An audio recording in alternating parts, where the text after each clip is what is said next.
To understand this, it's only necessary to look at what's happened already to the more remote forms of wildlife. In tropical Africa today, the scene is a depressing one.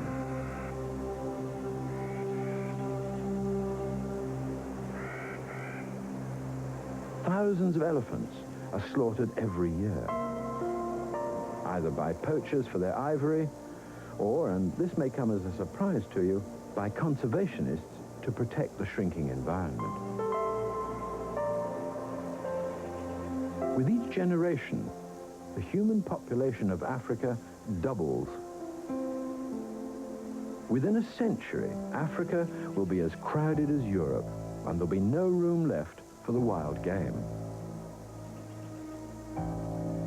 If the terms of our contract with our domestic animals sometimes seem harsh, then it must be said that our contract with our wild animals is lying in shreds.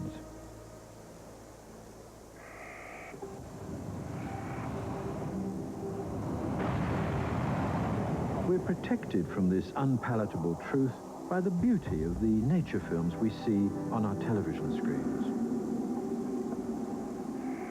And if we enjoy the luxury of a flight in a hot air balloon over the African landscape, we can be forgiven for wondering what all the fuss is about.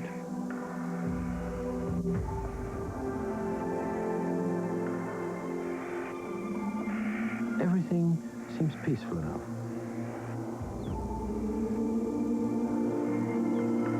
There's plenty of space, surely.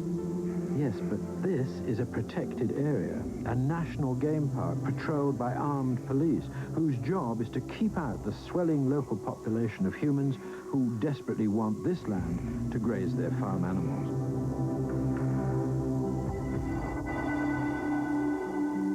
Each year they press closer, and the boundaries of the game parks have to be redrawn.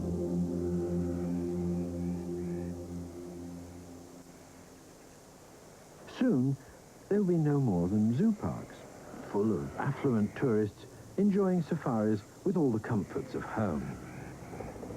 It's a sad comment that to the local people, it's the flood of tourist dollars that has the real appeal, rather than the animals the tourists have come to watch.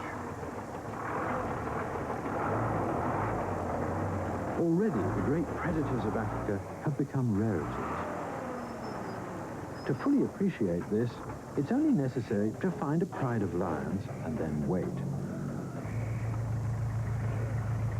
Within minutes, there's a safari traffic jam as tourists jostle for position to set eyes on this vanishing spectacle. They no longer shoot the lions with guns, only cameras, but there are so many of them that some predators are finding it hard to hunt and feed their cubs. Everywhere they go, they're pursued by swarms of minibuses. Conservationists, despite their good intentions, have failed miserably to halt the slide to destruction. Fearful of being attacked as anti-human, they've been reluctant to address the central issue, the urgent need to limit human population growth. Embarrassed by the fact that Europeans have already destroyed most of their own wildlife, they find it hard to tell Africans and others not to follow their example.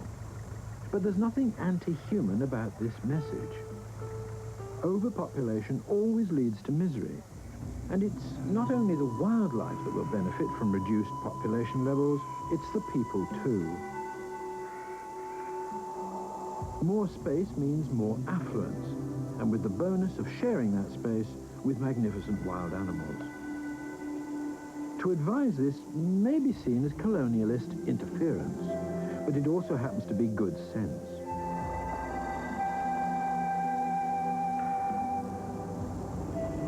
The cities of modern Africa already tower over the landscape, casting an ominous shadow over the wild game. Will Africans too soon become remote from animals in their natural habitat? Are we all to become global urbanites, living in a concrete shell, where the only animal we ever encounter is a corpse squashed on a busy road?